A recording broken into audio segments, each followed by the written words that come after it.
Timothy, good to see you. Welcome to Yachting USA. What a fun experience this is going to be today. Thank you. Thanks for coming. Oh, what a pleasure. So we're sitting in, make sure I get this right. It's Lürssen Americas? Mm-hmm. Okay. Your new beautiful office at Pier 66. Yeah.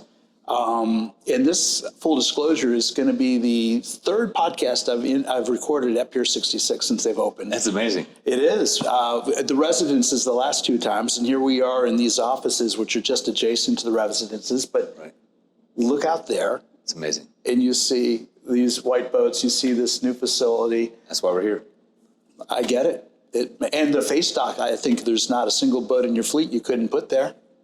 There's a couple, but this face dock, and it's the reason why we're here, in even more than what you have in West Palm, we can get some of the biggest boats in all of Fort Lauderdale. The biggest boats can go here on this face dock, and bigger boats than they can even get in West Palm, besides the Marine one. Right. So we can do up to 110, 15 meters.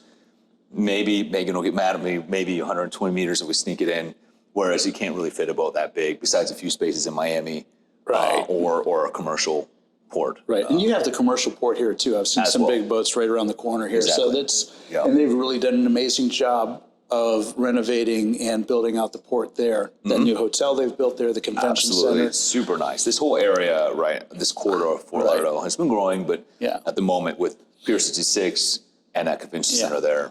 So we'll get this one on and off the table real quick, because we talked about it a little bit ago, but Fort Lauderdale, yachting capital of the world. Mm-hmm. And it's funny because we have these conversations, and I know in a little bit when I'm over in Monaco, it'll come up again. And Monaco is hands down a gorgeous port city. It's the yachting center of Europe. I give them that. Not the yachting capital of the world. I don't think so. Well, as two Americans talking, I agree. You hear Europeans sometimes try to say that the capital is in Monaco, and there's certainly, not to be disrespected, there's a lot of yachting industry in Monaco. It's a premier place to come in on your big yacht. A lot of owners enjoy that. But Fort Lauderdale, there's more. It's just, every serious company in this business has to have an office here, right? But we have manufacturing here. We have the crew industry here. So many senior crew have houses here. Yeah. We have the marinas. As you said before, almost every yacht at one point in their year comes through Fort Lauderdale. Maybe not a few of the boats that never leave the Med, but that's not what I'm talking about. The globe-trotting yachts. Yep. Great place to provision. The brokers are all here. The builders are all here, because in the end, still the U.S. is by far, by a long shot, the biggest market in the world, single market, and this is really where everybody comes. Even if you're coming from the West Coast or from New York or even the middle of the U.S., you come to Fort Lauderdale to kind of buy a yacht. Right. And when you look at the way the yachting industry is growing, and it is growing, and all the predictions and all the statistics show that we're going to see more and more growth over the next decade or two. That's a given. So much of that begins here with owners that are acquiring their first 20, 30 meter yacht, falling in love with the idea of yachting, moving up into the 40 meter, and then eventually, if they're really in it, they go to 50 and 60. And where do you think, with the exception of some of these guys that hit big home runs or own these big, conglomerate, multi-billion-dollar companies, our core group of yacht owners originates? Such a phenomenally large percentage of them come out of the United States. And I think the incubation happens in areas like this, where there's so much yachting potential and the opportunity to create a good first experience to encourage people to be in the yachting industry. I mean, absolutely. I'd say that more often than not, they do just what you said. They come up slowly through the sizes and gain experience. Start with a brokerage boat, or they start with charter, then they buy a brokerage boat, then maybe they build a boat, and then maybe they come and build a Lurssen one day. That's the typical use case. Yeah. But there's always exceptions. And through my career, I've been fortunate to be involved in a good number of builds. And it's mind-blowing, the boats that I've built for people that are the first First boat they've ever owned. I hear those stories. It is when you think about the first boat you ever owned is over 100 meters. It's like, wow. It's wow. It's really crazy. But That is crazy. I'm building a boat, very significant vessel right now for someone's their first boat. And, that's... I love it. Sometimes it happens. It's a great story. Yeah, it's a great story. So, Timothy, before we get deeper into that, give us just a little quick background into your entrance into what I call the wonderful world of yachting. You and I identified that we both grew up on the west coast of Florida, which is kind of a cool thing. Gulf of Mexico, yeah. And I think if my research is worth the salt, you actually kind of started out running parasail boats and kind of enjoying a little life on the water outside of Destin. It's amazing that you found that somehow. But that was my, I was fortunate to have a dad that exposed me to boats, so we grew up there just outside of Destin. My parents still live on the bay there. It's a beautiful place. Yes. And so I grew up sailing, and my first job when I was 16 was working on tourist boats in Destin. And so I got my, Coast Guard license, master's license as soon as I was 18, little 50 tons. So I was running little parasail boats around, which was probably still to this day the best job you can ever have. People out there having fun. You're driving a speedboat and getting paid. But I remember Lady Val, which was this West ship, which was built, I think, up in Canada. They only built like 2 or 3 boats on West ship, to my recollection. She was a 130-footer. She pulled into Destin, and my jaw dropped. I was like, are you kidding me? That's the greatest thing I've ever seen. So I literally drove my parasail boat and followed this guy into Destin Harbor, and he tied up behind AJ's. So I tied up next to him and just was like, I can't believe this. The crew came off, and then the owner came off, and I was just chatting with him, asking him about his boat. And he was like, man, he was an attorney. He had worked, represented Philip Morris or something. And he said, if I could do it all over again, I would do what these guys are doing. He was talking about his crew. He thought his crew had like the best job ever. And it was like a light bulb moment for me. I was like, I'm going to spend my life in boats. I love that. Now, in the end, of course, I ended up on the business side, not on the operational side, but that's all right. That was an epiphany for you. Yeah, major point for me. I love that. So, where did you go from there? What path did you take into this industry?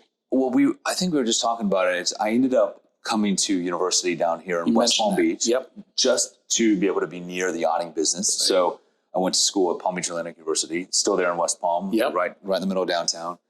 And my goal was to work in boats, right? So I read all the yachting magazines before really internet was a thing. Makes me sound old.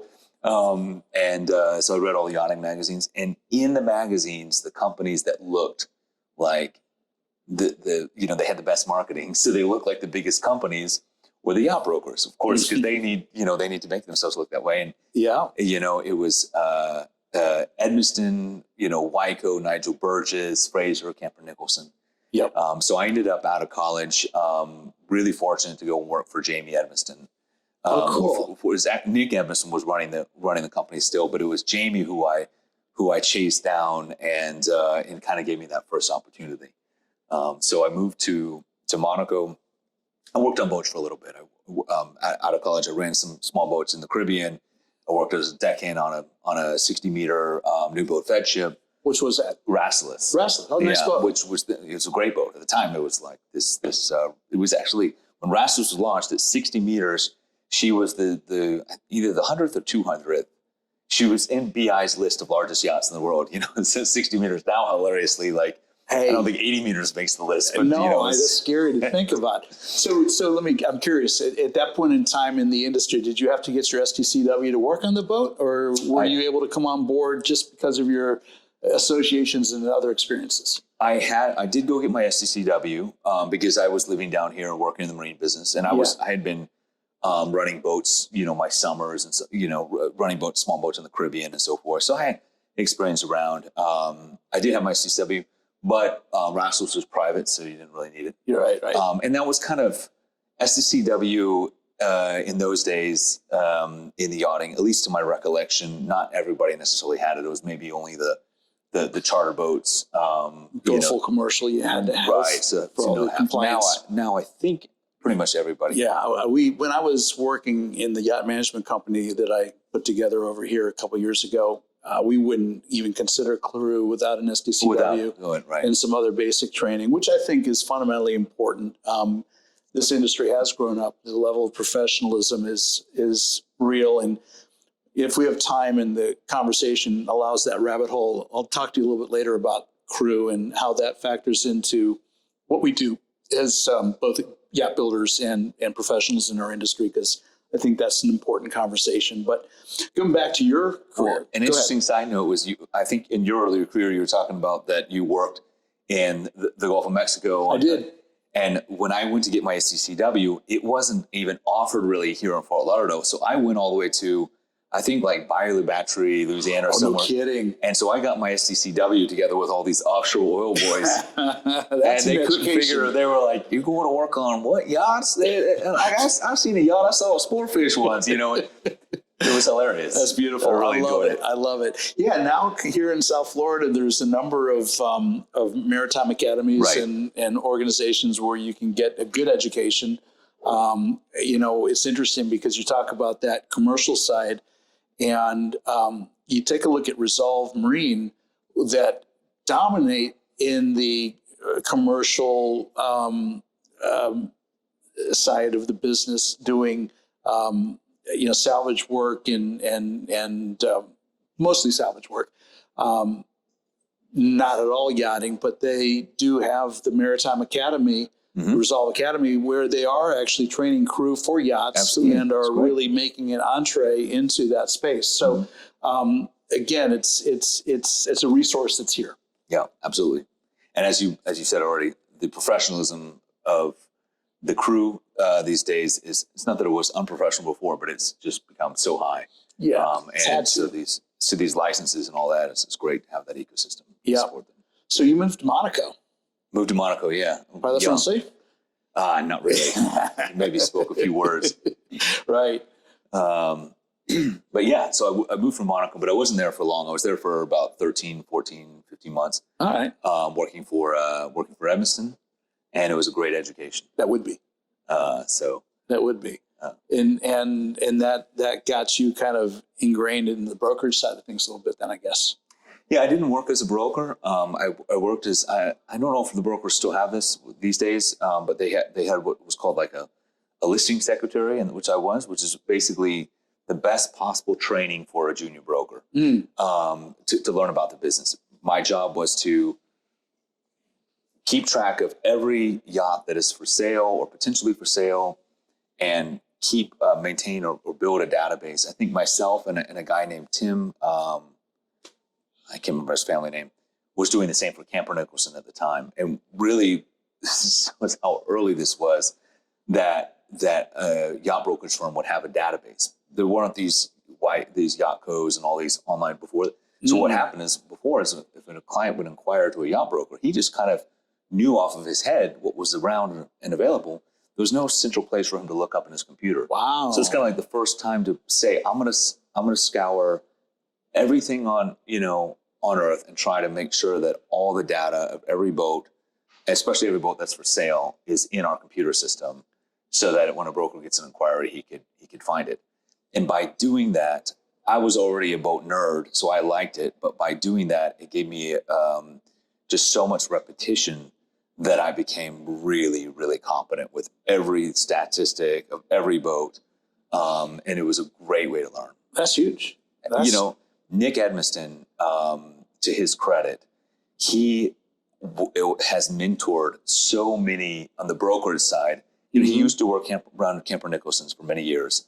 And then when he founded Edmiston, so many of the boutique firms, yacht brokerage firms today, are founded by proteges of Nick, people that he brought into his company and mentored and taught, as in the same way that I was taught. We see that repeat and repeat in this industry, which I think is a beautiful thing. It's beautiful. If you're an entrepreneur, you get a great education if you get in the right group of people.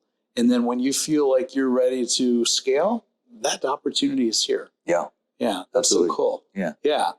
So, so after a little over a year in Monaco, you moved. I wanted to come back to the States. I'm American. And Edmiston was wanting to open an office in the U.S. So I went with a guy named Diego to New York, and we set up an office for Edmiston there. So that office is still there. It's in a different location, but that was probably in I can't remember, 2008 or something.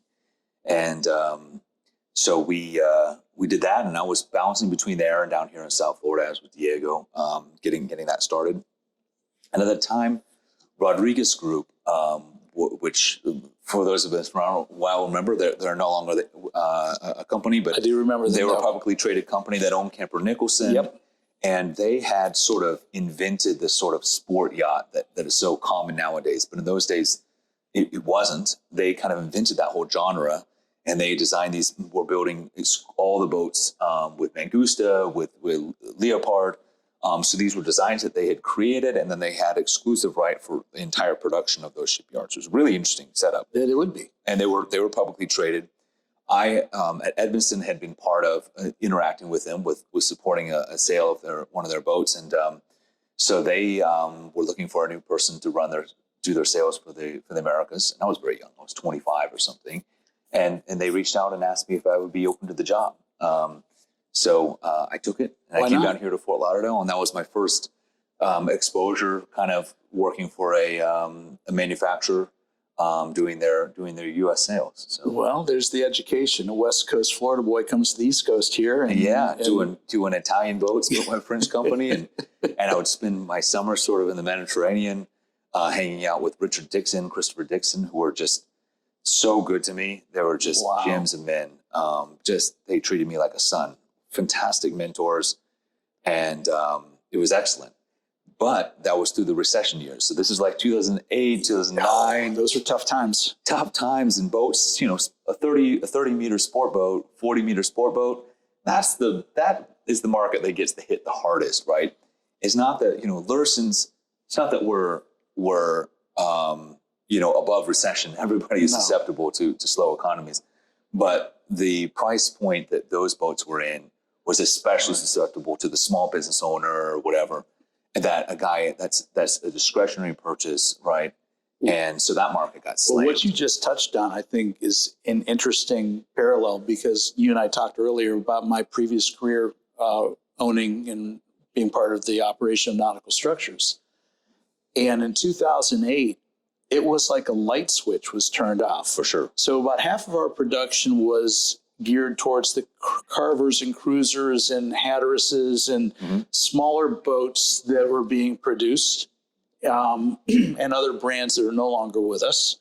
And about half of our production was in very large yachts, custom projects, big projects. And what saved our company was what I call the flywheel effect, that while we lost a big chunk of our throughput production work, what we had going on were dozens of large cranes, large gangways, large shell doors, custom elevators, unique projects because we had a huge market share at that time in Northern Europe. So we were supplying Lurssen and the Fed ships and Amels and Hockfort and a number of other the occasional Benetti. Didn't do so much in Italy, but a lot in Northern Europe, and we were just breaking into the Turkish market then too. Right. Okay. So, and then we still had some of the larger boat builders here in the United States. We were supplying Delta, kept things going. Westport had things going. Trinity. We supplied almost every Trinity built. I remember. So all of that work kept us going, even though the purchase orders were starting to become less frequent. The backlog of what we had and the cash flow coming from that. And that kept us going long enough for the industry's recovery. And we took a collective sigh and kept going. But if we didn't have that business, the big boats. Yeah. If we didn't have the big boats, we probably wouldn't have survived 2008. Certainly the bigger the boat you build, the more it flattens out, the ups and downs of the economy, the boom and bust cycle of boat building, because you're signing contracts that are 5 years. That's right. And so in 5 years, you probably go from a high to a low back to a high again, right? Whereas if you're building, 30-foot boats, as you said, you're on a 14-month build cycle. Right. Yeah. So there's a lot of risk in that long cycle, because you sign a contract, and if all of a sudden inflation hits you, right, over which we had recently through COVID, you get slammed because you have 5-year obligation for a firm commitment you made 5 years previously, right? So that can hit you. But that long cycle does help you through these up and down cycles. It does. And if you're smart enough to have a commodity clause built into your contracts that allow you to make some adjustments for those big hits, that helps. Not everybody can get away with that. I don't think but if you can, you should. Yeah. Since the last year, more boat builders are trying, but I don't know how many people have been successful so far getting an attorney to let it happen. Yeah, well, if you don't try, you'll never get there, right? Take away from this one. So I have to ask the question, what does an American office do for a European shipyard? Yeah, so I've been a majority of my career in that exact role, right? Doing the American thing. And I just had a meeting this morning with somebody talking about this dynamic. Because Lurssen doesn't have a shipyard anywhere, an office anywhere else, not in the Middle East, which is a major market for us, and so why here? Same for FedShip. They have an office here in Fort Lauderdale, but nowhere else. It's a response to the fact that this market is the largest market. And so when it is, you need to be close to your customer. Right. And in our case, someone with Lurssen, it's not that our customer is just the client himself. Our customer is the whole ecosystem around the client. It's of course the client or the principal, but it's his family office, his or her family office, and then the designer and the yacht management company and the captain and the broker. Like you said, the whole ecosystem. That whole ecosystem. Yeah. And that ecosystem is very much here in Fort Lauderdale. So let me ask you this question. If you can't answer it, I understand, but I'll preface it by the answers I've got from 2 other Northern European shipyards. In my interviews with Farouk at FedShip and then interviews with Rose Dahmen with Dahmen Amels, FedShip, roughly 65% of their clients are U.S. owners. Dahmen, it's closer to 78%, and Amels, it's about just under 70%.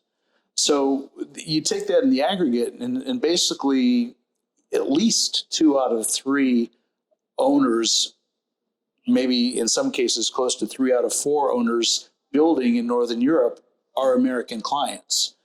Does that model fit with the Lurssen experience? When I joined FedShip in 2011, now the recession was still there, right? It was still recovering. Around 25% of the builds were American. 25 at the time, because it was the recession, and so they had very much. When I left, it was 75%, and that's not. And I'm not saying that statistic to say that it was me. It was all you, Timothy. It was all you. These things are so complex. It's such a big team. But that just shows you kind of how important FedShip especially. FedShip was formed around the American market. That's right. That's their history. I know the history, right? Lurssen has not always been such a heavily U.S.-focused company. As a matter of fact, before I joined Lurssen, they didn't have an office in the U.S. And, I think that probably 25%, if not less, of their business was coming out of the Americas. At the moment, we're 65% U.S. Okay. So we are, and sorry, I want to say 65% not a U.S., 65% Americas. Americans, okay. Yeah. So, because Americas is more than just the United States. You got Canada, you got South America, you got Central America. There's a lot of wealth in all of these areas, and that's aggregate. Yep. I'm also aware of what has happened a couple years ago with the invasion of Ukraine and the whole sanctions against Russia. I know the yacht management company I was working for lost, it's either 18 or 19% of our clients. Oh, really? And I believe Lurssen also lost some builds to those sanctions. So that couldn't have helped the big picture. Well, absolutely. That shifted the picture. I think that we were fortunate that Lurssen has done a lot of business in Eastern Europe, right? In Russia and Ukraine. And there's no question there. And it's a very important market for Lurssen. I think the timing was lucky a little bit whenever those sanctions hit, and that we didn't have a lot of business at the time in terms of new builds for the Russians. But certainly that's also helped that swing to the Americas. It's been fortunate timing, because you're right that when that market kind of got closed was when we started to build our exposure here. Right. No, that makes sense. So what what in your perspective draws the American client to Europe? You know, of course, we're talking about Lurssen and the concept of Northern European yacht construction and ship construction, because honestly, a lot of the boats that's being built in Bremen are small ships. You know, you guys are crossing a threshold a little bit there, I think, in some of these new construction projects. But what is it? Why Northern Europe? You are competing against Turkey. You're competing against Italy, obviously a huge shipyard focused country. Of course, you got the Netherlands kind of are with you. They're the people coming to Northern Europe are coming to either the Netherlands or Germany. What's your perspective on that? What drives that? Well, one thing that you didn't hit on there is why not America? That's its own conversation. I get asked that a lot. Yeah. I would love to see American shipbuilding thrive. We know that outside of just yachting, I mean, obviously yachting, we've seen some iconic brands disappear just in the last recent years. That's a shame. But also in shipbuilding as well, right? America struggles. Like we're not able to build commercial ships. Our defense industry is hanging on by massive stimulus, right? They're not efficient. And that is a whole different thing that can be debated regarding the Jones Act, whatever. But I would love to see it. I would love to see American yacht builders revive, or maybe some new ones be built. But thanks for saying that, Timothy, because I tell people when I got into this industry, I counted over 40 shipyards in North America building cruise-served yachts. Right. Of those, there was over 30 that were building over 100 foot. And there's less than 4 left. And since 1985, 88, you know, so we've seen, and this whole time that we've watched the degradation of our new construction happen here in North America, we've seen the yachting industry take off. Yeah. It's not like the yachting industry stayed flat or dropped off. No, it's gone the other way. So we've lost all of that market to Asia, to Turkey, to Northern Europe, to Southern Europe, to So that's a hard one to get back. I'd like to think it could happen again. Let's hope that it does at some level. But with your experience being a U.S. manufacturer, you know the challenges, but also the advantages. We are a country we're innovators, we're efficient, we're hardworking, we know how to build stuff. Yeah. So I also think that it's possible. I don't think it's beyond the realm of possible. It's not. You got to have the right mindset. It would take 1 or 2 high net worth individuals to say, hey, instead of doing this build over there, let's go into this yard, put something together, and do it here. Yeah. I was involved, and I'm still peripheral involved with a group of people that are looking at building 40-meter yachts back here in the United States, aluminum hull vessels. That started earlier this year. Knock wood, maybe it gets some traction. We think it's a sweet spot that has some potential. I think so too. So let's see what happens. Yeah. Because it is in our DNA. We're a maritime country. We've got a maritime heritage. We've got a can-do mindset when we put ourselves to it. And all the trades you need to put a 40-meter together exist right here in Fort Lauderdale. That's true. I mean, honestly. Yeah. The only thing you don't have right now is aluminum, right? But even that, look, we could build a hull somewhere else in the country, and then that's what all. I was going to say, look at the European. There's not a single Dutch builder that builds their own hulls on site. I mean, Fetchup owns, De Vries owns Slob, but besides that, they don't even build. So we can build it anywhere, and then we bring the hull here, and then you outfit it here. Yeah, and because all the outfitting skills are here. Yeah, that's part of the mindset. Actually, we were also looking hard at Savannah as a potential area to do it. So that's the resources are available, and we'll see where that goes, because it is important to the U.S. market, and I think for the U.S. yacht person, there's plenty of business in the industry to go around, and it's good competition is healthy. I think if all things were equal, if you had the skill set here, and you could get the same quality in a very similar price, an American buyer would buy here every time. People want and would be happy to buy American. They don't have a problem buying European. Right. But it's easier to travel. It's easier legally. You can get your head around it. But also you're talking to people that don't, So going back to your question about why Northern Europe, with Lurssen, it's a little easier to defend this because specifically with our expertise with building the very large yachts, there are a few shipyards that, even though they like to say it, haven't built more than a couple boats over 100 meters. And if you're building a vessel that size, the investment is huge, and which means the risk is also huge. Oh, yeah. That the shipyard goes bankrupt, or that they don't know what they're doing, or it takes much longer, whatever. All of that. All that. And we've seen it. Yeah, we've seen it. And it could happen to anybody. Lurssen's not, beyond risk. Building a yacht, especially the values we're at today, it's a risky endeavor for the shipyard, but also for the client. So the advantage of coming to Lurssen is there's few, if any, that have the deep experience of delivering over and over again. And without getting geeky and spending 2 hours talking about that, it really is. I call Lurssen, all other yacht builders, even the very good Dutch yacht builders, they're kind of like little crafts workshops that are building beautiful things. You go to Lurssen and it's a machine, right? It is so organized. It's like German efficiency. It's like a Mercedes factory,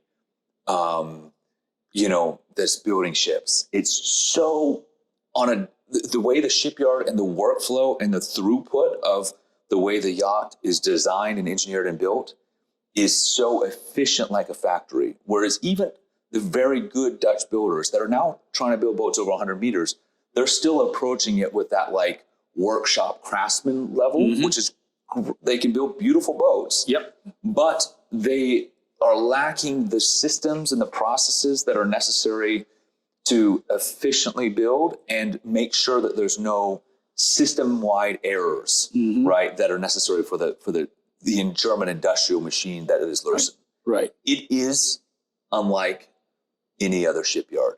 So very different. Let me ask you this question, because when I was doing business in Germany a number of years ago, we were also supplying Blohm & Voss, Lloyd Wharf, Nobelsbruch. Those shipyards, well, Blohm & Voss went out of business or were acquired, I forget which, but they're no longer trading under Blohm & Voss, I believe.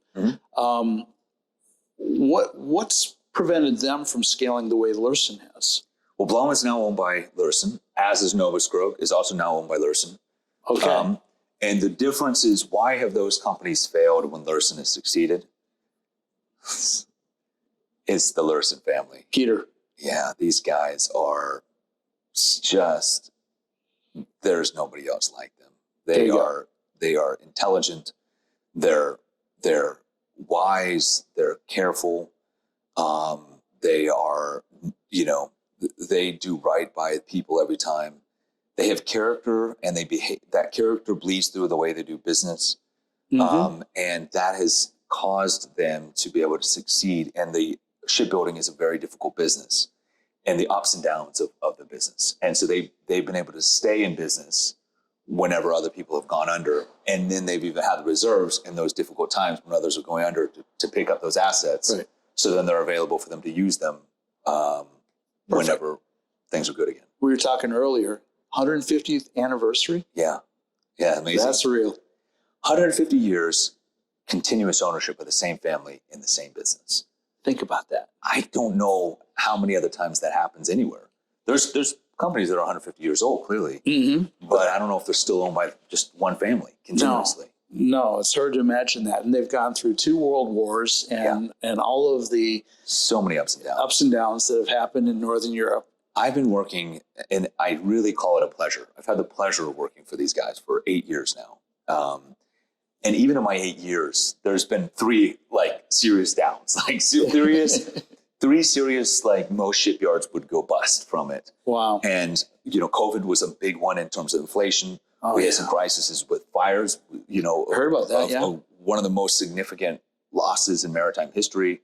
And yet they've endured. And it's a lot of stamina, and a lot of character, and a lot of getting up again when you get hit, knocked over, and that's only in an 8-year period. Right. I can't imagine the history. So major respect for the Lurssen family. Well, unfortunately, my only direct experience working with Lurssen hands-on was back in 1996 when Limitless was built. Amazing. And we built a really custom special crane that went out in the foredeck of that boat. It's still in service. And I say we, not nautical structures. And that's when Michael Bremen and I met each other and created a friendship. And Craig DeFoya was building the boat at the shipyard. And it was for me phenomenal because I couldn't imagine back then 96 meters. That was like, I can only, right. You know, like I was saying, in 2005, was it 60-meter rashless was huge, right. 96-meter is like back in 96. It was a hybrid propulsion vessel. Right. Even who was doing that? Right. Even today, people are still jumping up and down when they build a hybrid. And a Vandenberg design. That design is still timeless. To this day one of the most beautiful yachts ever built. Absolutely. What an iconic boat. It is. What a privilege to be able to sail as part of that. Still owned by the original owner. That's amazing. Les and Craig, until we lost him, he was still running the boat. So amazing. No, it's the tenacity, those relationships, the way they work is pretty phenomenal. We started this conversation talking about here in Pier 66 and Lurssen here in the United States. This is, of all the places you could have picked, though, Pier 66, just because. You know, we had the opportunity when we were setting up this, Lurssen's office here to really think, and Michael and Peter and I really had a discussion about where should an American office be? You know, should it be in New York? Should it be in California? Should it be here in Florida? And I just couldn't get away from my experience that South Florida, but Fort Lauderdale, even over Palm Beach or even over Miami, is the center of the yachting world and the center of the yachting ecosystem. We're not here because we think there's more clients here in Fort Lauderdale. The clients are, they are in Miami and Fort Lauderdale and in Palm Beach, but they're everywhere. They're in New York and LA. It's because that whole ecosystem around the client is here. The yacht management companies are here. The brokers are here. The captains are here. And these are the people that we work with, 80% of the time on the day-to-day basis, right? We work with the ecosystem and the principal. Right. But it's the people around the principal that really matter. And if you have to pick a spot, this is certainly a good spot. And of course, what Pier 66 has done to this property has set it up for the next 50 years. I totally agree. Fort Lauderdale has been such an important place, but we needed also, as the boats have gotten bigger and the standard has gotten higher, we needed a place here in Fort Lauderdale that was commensurate with that. And Pier 66 is definitely that. Right. 5-star. We have now docks. We can put 100+ meter yachts. And that's perfect for us. A segue here a little bit. We talked before this meeting about the topic of how yachting is good for the everyday people. And granted, it's a luxury for billionaires. But in the broader benefit, what do you see coming out of particularly mega yachts, large yachts, what the economics of that and the business of that really looks like? Well, I think you hinted at it, right? Is the best, the most generous thing a billionaire can do, in my opinion, is buy a yacht. It's funny that the media sometimes gets that completely wrong. They do. They try to say, hey, look at this billionaire with his yacht. Well, if that billionaire didn't have a yacht, that 40 million or 100 million or whatever, huge amount of money, would just be sitting in a bank account doing nobody any good. Right. Well, when he spends it and buys a yacht, he's not giving, the old phrase, don't give a man a fish, give him a fishing pole and teach him to fish.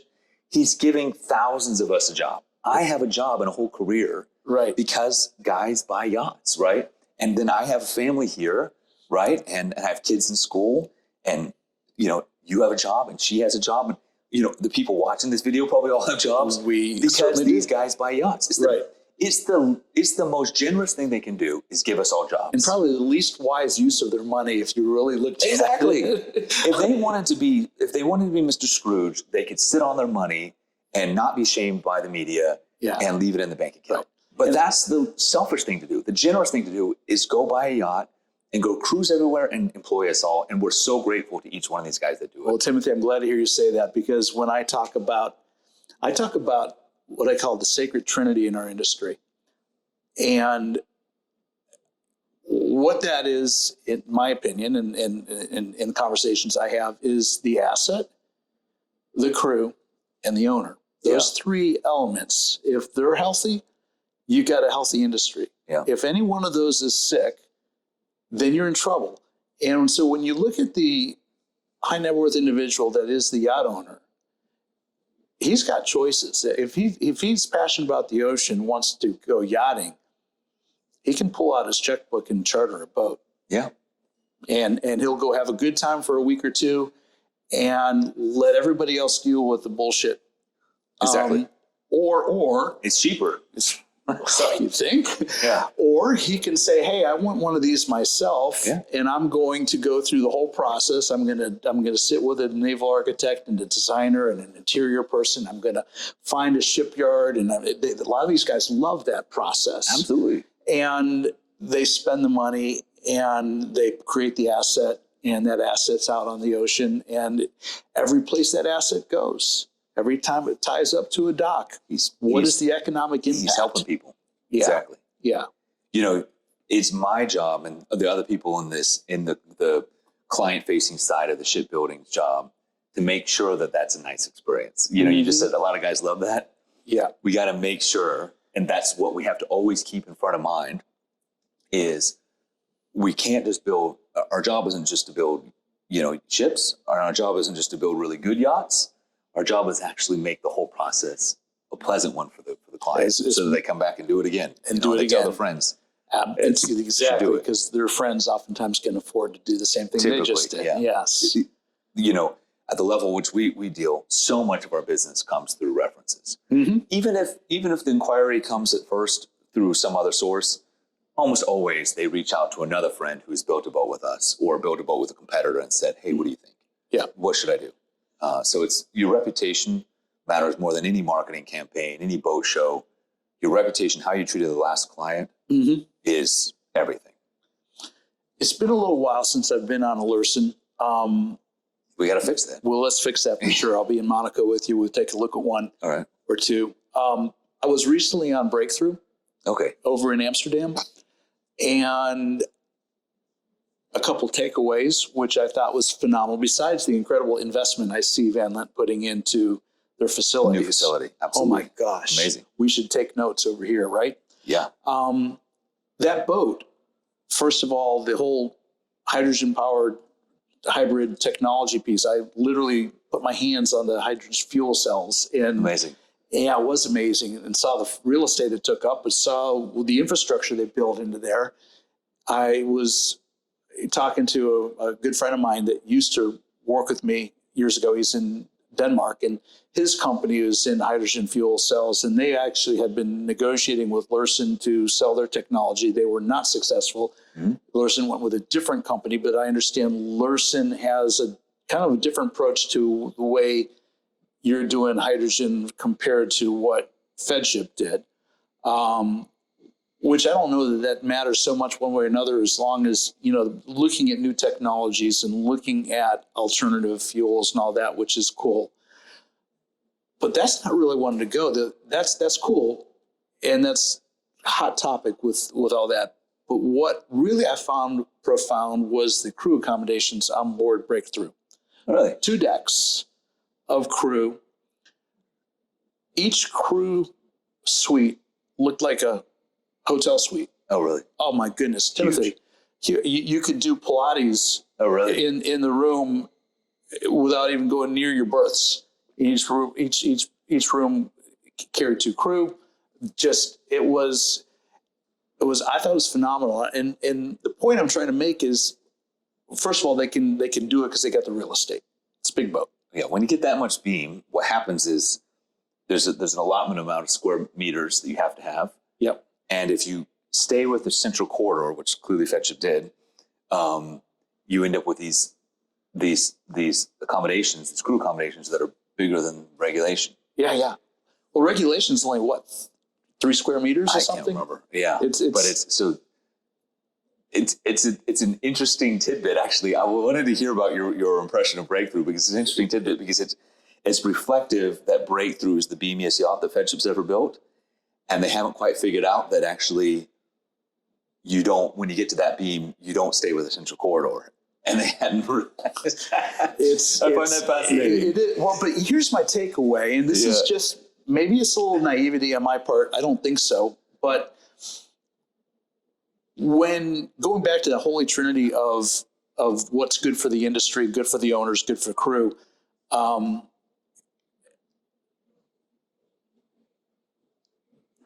creating space is, I think, essential to the well-being and the way crew effectively work. Mm-hmm. When you get into conversations individually over a cocktail or just whatever, whether you're talking to an owner or whether you're talking to a captain or whether you're talking to crew, you start hearing the same thing. Most owners will tell you one of the most difficult aspects of owning a yacht is the crew. Mm-hmm. Even when they hand it over to the yacht management company, it is still the crew piece of it. And when you talk to captains, they're talking about the challenges they have. And when you get in these big boats, it's just exponential. You know, it's no longer 8 or 10 or 12 crew. Now it's 40 or 50 or 60. 40, right. You know, it's like, yeah. And I'm about to do an interview with a young lady. She's been in the game 12 years. She's out now for 4 years. She's in Mexico, and she's going to talk about her experiences. And she's mostly on 50 to 70 meter yachts, but not all good experiences. Yeah. And a tough conversation we're going to have. But the point is that if we look at our industry, and I think the crew piece right now is sick. And I mean, what I mean by that is there is a culture of don't talk, don't tell. There's a safety culture that is being questioned and challenged. And so while I can sit and talk to people in yacht management and in brokerage and in charter management, and I talk to that group of industry professionals, I also want to start talking to naval architects, yacht designers, and shipyards to start asking the question, in yacht design and construction, are there things we could or should be doing to create a better work environment for the crew to give them the safety that they need, the privacy they need, and then the ability to support the owners the way the owners need to be supported? Because again, going back to what we were talking about earlier, if these owners don't feel respected, they don't feel like they're having the experience they want, you know, they bug out. Yeah. And the crew has a big impact on that. So absolutely. I'm sitting here in this space now going into my 5th decade in this industry, saying what can we do? What can I do as a voice to start getting people thinking about this? Crew. Yeah.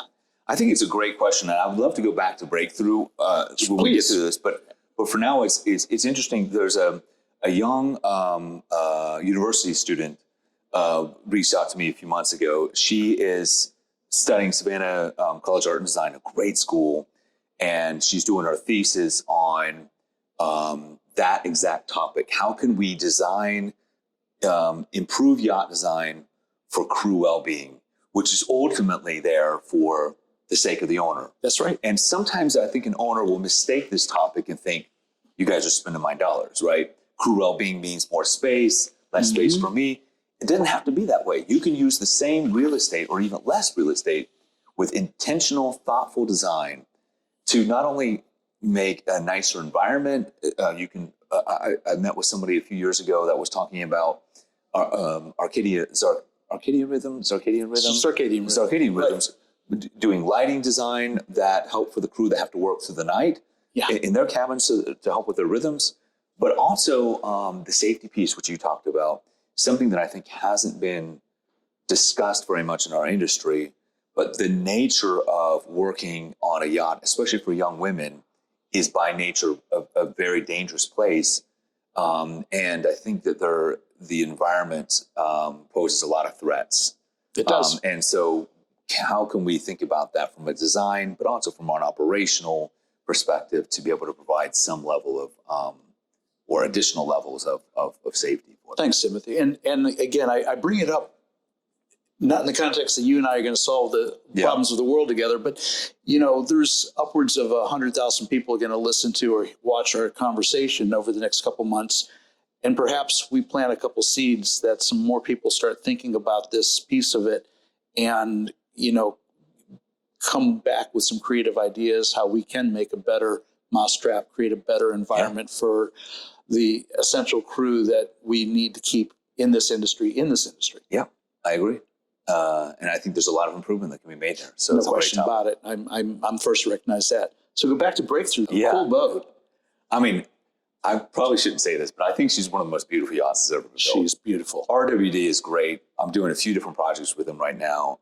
We delivered some boats recently from them, so I think they're great. But I think Breakthrough is especially beautiful exterior-wise.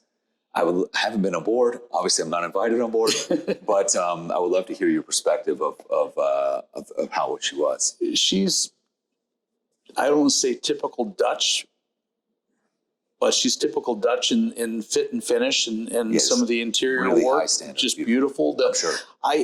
Because of my nature, I spent a lot of time in the back tender garage, back beach club areas. Mm-hmm. Just the way they integrated the doors and the spaces and the salons and all of that, just gorgeous technical spaces. The only thing that I would tell you that you'd be amazed, and most people would probably agree with me, if you walk into the engine room, it's not what you're expecting on a 119-meter yacht. It's not 2 decks with mezzanines and catwalks and all that. It's very, very, very small space. Huh. But I think that was necessary because of the size the cryogenic tanks take up, and they had to sacrifice space to get into that hybrid technology. But the layout, the owner's accommodation spaces and the guest accommodation spaces and the central staircase, and like you mentioned, it's that central companionway concept throughout the boat on all decks. But it does give you the scale of the boat too. When you look down those companionways, and you realize see all the way through. You see a lot. Yeah, you do. The forward peak areas are really well thought out, where the windlasses are, and the technical engineering spaces up there, and just it was. My takeaway was they built an incredibly beautiful boat. They really did. Yeah, I felt privileged to have that opportunity. My 15-year-old son, who's normally behind the cameras, was with me on that trip, and he got to see that. But I also say that as impressive as that boat was, the investment in their infrastructure that Van Lent did is really impressive. Because when we got the tour of that facility, we walked outside in that blush, really warm November Dutch weather and looked just adjacent. And the gentleman I was with described how they're getting ready to build another graving dock and building there. In the Amsterdam shipyard. In the Amsterdam shipyard. Really? Then he pointed across the way there, which is like the turning basin. Right. And they're dedicating the refit into a new yard they're building over there. So they're going to. I didn't realize that. Yeah. Wow. In fact, they just ended their contract with Savannah Yachting Center because they're moving all of their refit work over to Amsterdam. Really focusing on Amsterdam. Yeah. Really. So their focus now is just bringing the fleet back across the Atlantic and when it needs to be refit and do it there. Well, I think that they kudos to their shareholder who's made that investment in that facility. And honestly, I haven't been there, but it looks gorgeous, and everything I understand about it, it's apparently very efficient in terms of its energy and so forth. So kudos to them. Yeah, it's great to see the investment because. And again, I think that my takeaway is to speak to our industry here in North America and kind of challenge us as a yachting entity here in North America to emulate what's being done there. Obviously, you got to justify the expense with knowing you're going to fill a facility. And I'm not a big believer that, build it and they will come. Great movie, but you do have to have some economic feasibility in play. But when you look at what was done, for instance, up in Savannah at Savannah Yachting Center, they have the graving dock and they've got a nice facility, but it's not fully enclosed. It doesn't bring all of the asset that you see in just that one facility in Amsterdam into play. And that's the biggest facility we really have here on the East Coast of the United States. Well, it's an interesting topic because I actually wrote a paper about this some years ago. We talked about how there's yacht building in Germany, there's yacht building in the Netherlands, and there's yacht building in Italy and in Turkey. Yeah. If you look within Germany, yacht building is actually concentrated in 2 towns. In Bremen, where we're headquartered, Abiking is literally across the creek. Yeah. And then in Rendsburg, up in northern Germany, where our other facility is, and Nobiskrug is literally across the creek. Now that's weird. And all in Germany, a very large country, you have the competitors all within a stone's throw of the other competitor. Right. And you go to the Netherlands, right, or you go to Italy, you have Via Reggio, you've been there, I'm sure, and you see there's like 5 yacht builders all right there.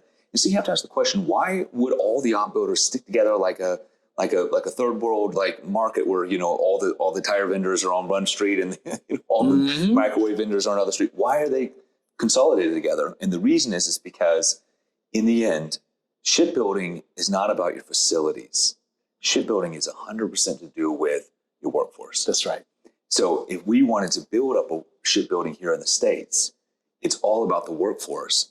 The facilities can come later. It's a great investment to be made, but that is not the key ingredient. It's the workforce. And we have it here in South Florida. Now, building yachts in South Florida, trying to find the space for the land. It's expensive. But I remember years ago when there was an investor that bought Christensen, and he had some land in Tennessee or something.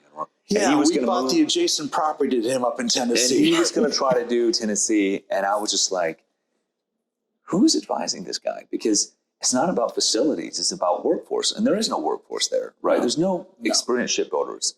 So kudos to these companies because FedShip does have the experience, right? Yeah. But in the end, it's the longevity of your workforce of constantly improving themselves, improving their systems is what puts out fantastic yachts. And that's where FedShip has continued to thrive, what Lurssen thrives in. Because look what happens in those facilities. Reggio is a great example. Amsterdam, Monaco, these are all other good examples of hubs where then all the subcontractors set up shop. All in Fort Lauderdale is a good example. Exactly. You have LMC and you've got Bradford's and you've got Directors and you've got these shipyards here.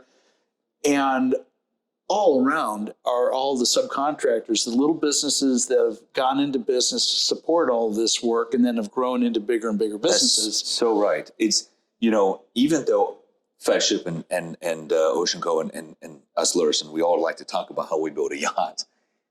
The reality is if you look at the amount of man hours that go into a yacht, how many man hours are done by Lurssen employees or by FedShip direct employees? And FedShip likes to say that it's kind of a bit of a smoke and mirror situation. Yep. Still, a huge percentage, if not a slight majority of the man hours are from third party, no matter who you are, right? Because in the end, you don't actually pull your own cable. There's a third party vendor that pulls the cable. You don't design and build engines. You buy those from somebody. You don't design and build the air conditioning. You buy that from somebody, and then they come and install it, right?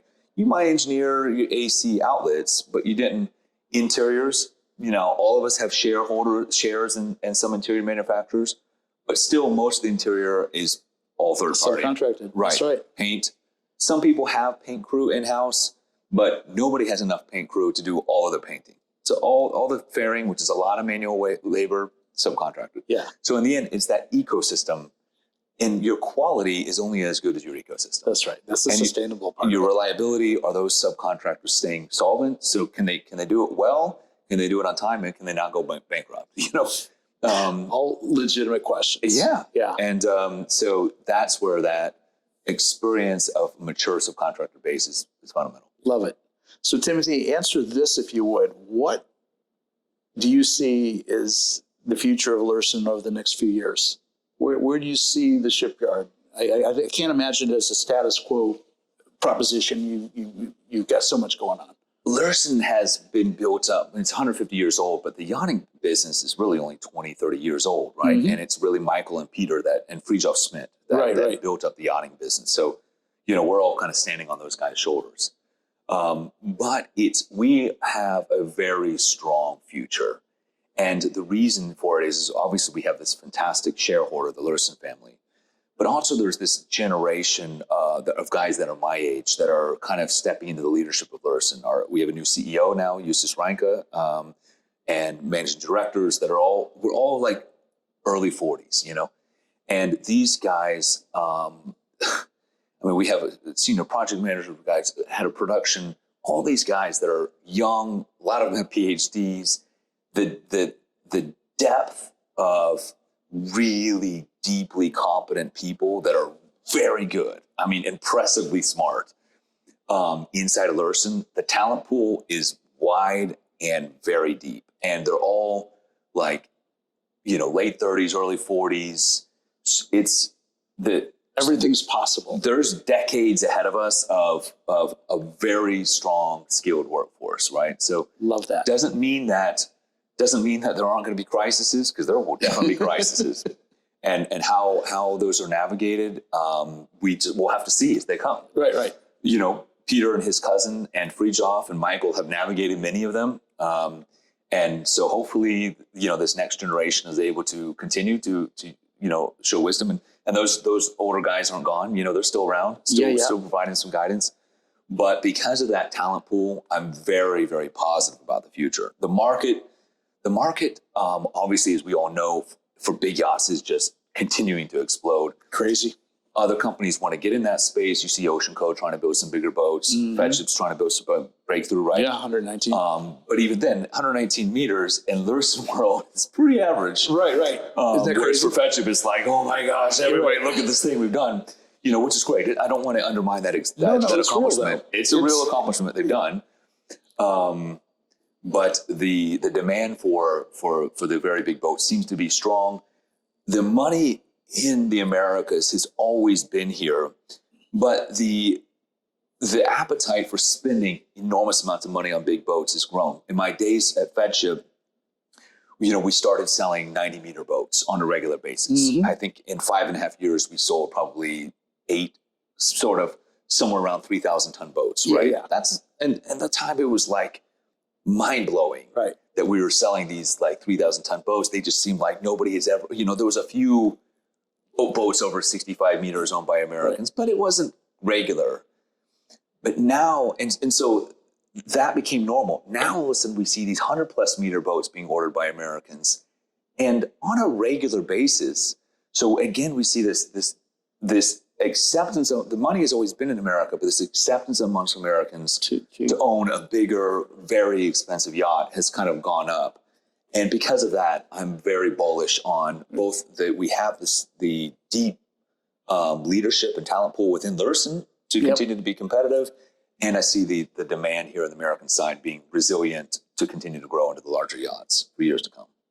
I would go out on a limb too and say that if you are a high net worth individual and you're going to spend that kind of money on an asset like a 100+ meter, 120+ meter yacht, 140+ meter yacht, you'd probably want to go someplace where they've done it and they've got the depth of organization to know that if you run into trouble, they're going to be there for you. Yeah. Because you can go to a lot of places in this world and have them start laying up a hull and building a 150-meter yacht if you want to do that. But what are you going to get for your money? And do you have the security of knowing that shipyard is going to be there and deliver for you, you know, after you've taken delivery and when you have your first real issue with that boat, should you have an issue with the boat. And so I think that's probably one of the, I guess, benefits to being a company like Lurssen is you have that ability to deliver that confidence. Absolutely. I mean,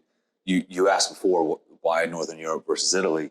You know, famously, a very competent or very experienced Italian shipyard built a few boats over 100 meter. I know the yard. Yep. And, you know, they struggled. They lost money on them. The boats, and it wasn't because those are bad people. It's just that without experience, it's really hard to show up and get it done. And so for that reason, good friend of mine who's a captain built one of those boats. Okay. And I was around when that was going on, and I listened to the challenges, and ultimately he got a decent boat. But you know, it was not a painless proposition. Yeah. Yeah. But I mean, how could it be? You know, Right. I don't care who's involved in the project. If you haven't done it before, you're doing something for the first time. It's hard. Yeah, it is. And building a ship, even if you've done it many times before, is hard for it to come out well, you know. So we have an advantage there. Yes. One of the things, though, that I remiss a little bit that we talked about, referenced 100 plus meters so much. Lurssen also, our bread and butter is still in that 80 to 100 meter range. And we're building some beautiful boats. The model, we can't see it for the people watching TV, right over there is Haven.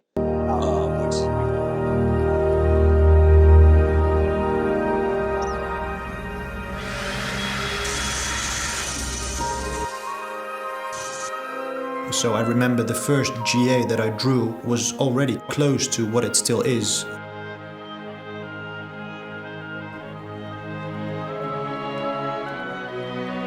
And what started a year and a half ago as drawings in a computer is now being turned into a reality.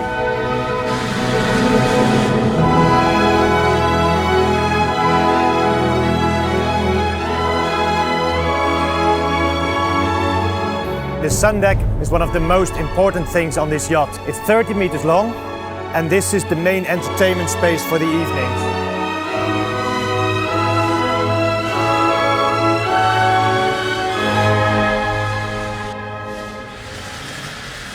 On Kali, we feel a high level of trust from the whole crew and the owners team.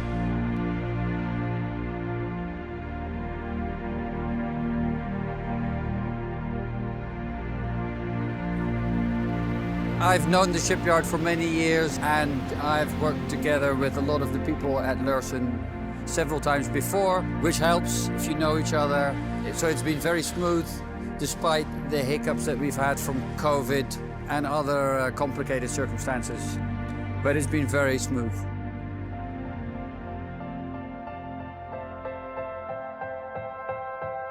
What makes this yacht different than so many Lurssens of the past is she is all about the exterior spaces. Instead of maximizing interior volume, she really maximizes the outside space. There's a few sleepless nights before a sea trial. There's lots that can go wrong, also from experience. So you're always looking forward to see if all the decisions we made together were the correct ones. For me as captain, just the ride, the feel, how smooth she handles in the seas and how she reacts. It's going to be very impressive, and it's a great yacht to be driving.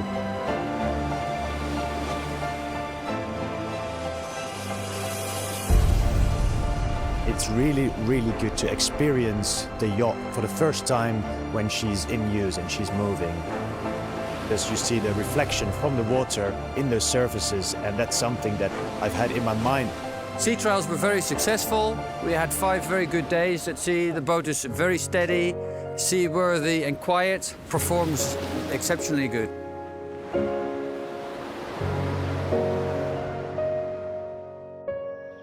I would like to extend my gratitude to the owner and his team for placing their trust in Lurssen for the construction of this beautiful yacht.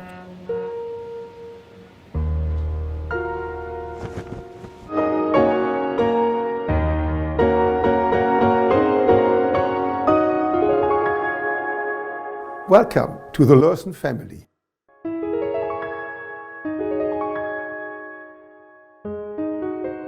She is so cool. She was designed, we designed her in-house. So one of the first Lurssens, it is the first Lurssen that was kind of designed in-house, and probably one of the last, but beautiful yacht. And she's a departure. She's a California young client. She's a departure from the norm in that he was like, look, I don't go on my yacht to be inside. I don't get these yachts that have all this interior volume. I want maximum outside space. So she's a tri-deck. She's the longest tri-deck ever built. Wow. And she's 2,100 gross tons, but just, it's a 30 meter long sun deck. Massive. 30 meter long sun deck. 30 meter sun deck. Think about that. Yeah. Main deck aft is huge with a pool. The beach club is huge. The swim platform is huge.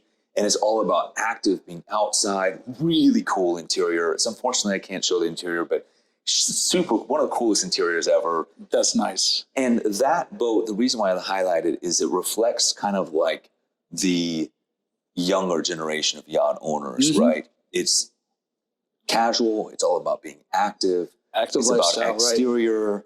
And we have more boats like that in the pipeline. I love that. I love that. Because that's yachting, and that's the essence of yachting for sure. Yeah. And, you know, it is a bit of a sweet spot. It's funny how we look at 70 and 80 meters as more of a sweet spot these days in large yachts, but it is. Yeah. That's kind of cool that that's a full Lurssen product. This week, we just sea trialed another boat, which I can't say the name of, but you can probably look it up in the media. And it's very similar themes. Really cool. Similar size? Young film, similar size, young family, cool boat, beautiful interior. We'll probably never be able to photograph it or take videos. So it's it a shame. goes. Yeah. But it's so good, this boat. It's so good. Unfortunately, we'll probably never be able to talk about it. Yeah. Well, you know, it's funny you bring that up too, Tim, because when we talk about the U.S. boat building market, I've got good friends that own Delta Marine out west, in Seattle. And you look at the fact that the Pacific Northwest has always been a hotbed of new boat construction. Right. And I was talking to Chris Jones, actually, second generation, and Michelle, and the challenges they've had in scaling their business. And you know, the biggest obstacle they've had to overcome is all the NDAs that their clients have tied them up with. Mm-hmm. So they built Albatross, an amazing, 80-some meter boat that very few people know Delta actually built. Right. They've built so many other boats. They've got 5 builds under construction right now, and they can only talk about 1 or 2 of them. So it's like the best kept secret in the U.S. yachting industry. Delta sits out there in Seattle building some of the most incredible fleet of boats that most people will never see, just because their client tends to have that level of anonymity and really doesn't want their vessels on the front covers of yachting magazines and, you know, out in front of everybody. So that is a challenge. So when you're building boats like you're describing for your clients, you're probably right. You got some incredible product that, you know exists, but nobody else will ever know it exists. You're absolutely right. And I have a lot of respect for the Jones family and for Delta. You know, like you already said, I think they build really high quality boats, and unfortunately they just don't have people don't recognize it for the quality of what they're producing out there. But you know, that's the nature of our business. You know, people are private. If I was fortunate enough to be that wealthy to have a big yacht, I wouldn't need it to be in a boat show and nobody walking through it either. And I wouldn't want anybody to know that I have this big boat. I probably have a lot of employees that probably wouldn't be so happy if, you know, so there's a very, you know, deep understanding of the need for discretion. Yes. Lurssen, I think, has a reputation, I can tell you from practice, of probably one of the more discreet yacht builders, in that we don't publish what boats we're building or, you know, talk about who the owners are. If we're lucky that an owner allows us to photograph it, of course we will, but that doesn't happen so often. Right. And I think that's also part of the advantage of coming to Lurssen, is that you know that discretion is there. And, you know, the boats we build, you can't hide them. So we can't take photos of the inside. Not hard to hide. We can't stop somebody else from flying a drone around the exterior, putting it on Superyacht Times, because that happens every time. Right. And, you know, so the exposure still gets there. We might be able to not talk about everything we did with the boats. Of course, these boats are pretty complex these days, but they are works of art, and we know it. Yes. And the people that are in the business that are advising clients, they know. And so the clients hear that these guys really know what they're doing. Right. If you know, you know. Yeah. And that's as it should be. I love that. Well, Timothy, I think this is remarkable, going from running parasail operations in Northwest Florida to basically being the catbird seat here with Lurssen USA, Lürssen America. It's an incredible journey of yours. Thank you. And if your career goes anywhere like mine did, you're just about a third of the way, halfway into it. So imagine what your future could look like in all of this. Yeah, we'll see. Yeah. Well, all the best with that endeavor you're looking at to build boats here in the U.S. That'll be love to fun. follow If and we see can how make it that goes. happen, that would be a nice way to kind of cap off what's been a pretty remarkable career I've enjoyed as well. Yeah. But this is the part I'm really having a lot of fun with. If you can't tell, these conversations are interesting. They're important. I think it's good to get this on the record. You know, talking about our industry and you know, it's fun to go back 30 years, but it's also fun to think about what's going to happen the next 30 years. Absolutely. Yeah. Yeah. Well, it's a pleasure to chat with you, and it's amazing the interest you have, but also the excitement you have for our industry and for what we're doing. So love it. Thank you for reaching out and making these and recording all this. We'll see you in Monaco. Yeah, we'll see you in Monaco. That'll be fun. Sounds good. All right. Well, and again, until the next time, by the way, Timothy, thank you very much for joining me. Yeah. And I'm out of here. All right. See you. Thanks again. If your brand belongs in the heart of the yachting world, this is where it happens. Yachting International Radio reaches over 1 million yachting professionals and enthusiasts every month, with 77 million impressions, 220,000 social followers, and 74,000 podcast subscribers. Our hosts are insiders, crew, captains, CEOs, trusted voices shaping the industry. This is targeted, high-impact advertising in a luxury niche. Visit yachtinginternationalradio.com/advertise. Your audience is already listening.